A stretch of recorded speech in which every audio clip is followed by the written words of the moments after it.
Now, there's a bit happening in the Voice debate, and don't worry, as you know, I always give you both sides of this debate here.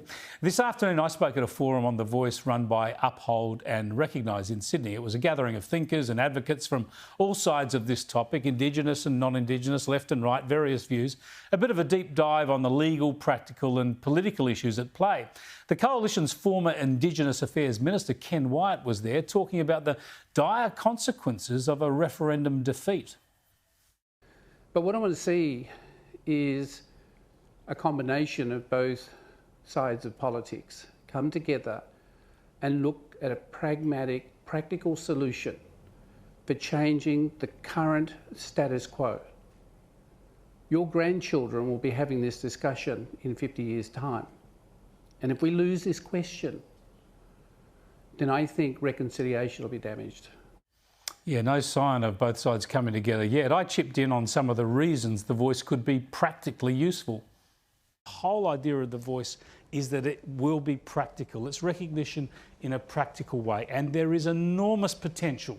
There'll be lots of hurdles along the way, and there's lots of, and as I say, no silver bullet, but there is enormous potential for that direct grassroots feedback to government and partnership with government to deliver some of the advances that we've struggled against and tried to achieve over many years in closing the gap. I really do think it can help, and what I do say is it certainly won't hurt.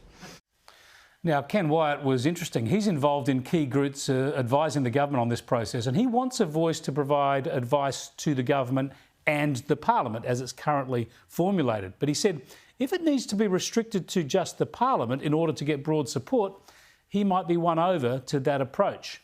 But interestingly, he really argued, and I agree, that a lot of these legalistic debates are a bit confected and besides the point, given that Parliament will have precedence over the Voice anyway. And the bigger issue is the principle. Should Indigenous people be recognised and given voice in the Constitution?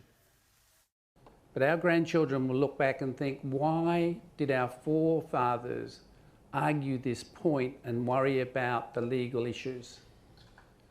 Why didn't we walk forward much sooner? And I'm seeing that in the younger generation, where what they're saying is, you guys, stop your debates, get on with it. This is our country. Ken Wyatt there. Now, this all comes as we learn the major sporting codes are looking at campaigning for the Voice Yes campaign. This could be quite the full court press because we're talking about the AFL, the NRL, netball, rugby, cricket, soccer, tennis, all the major sports lining up for the Yes campaign. Now, this is great to the extent that it reflects public goodwill, but they need to be very careful here. There are plenty of people who love their sport and want to vote no, and plenty of others who just don't want to be preached at. It has to be okay to vote no first, because that's just the way it should be in the contest of ideas. But also, if people feel pressured, the backlash will only hurt the yes case. It'll backfire. So tone is everything. Now, I was going to talk to Warren Mundine about this tonight. As you know, he opposes the Voice and he loves his sport, so he would have been great to hear from on this. But sadly, he's come down crook late today, so my apologies. Get well, Warren. Love to have that chat here on air as soon as possible.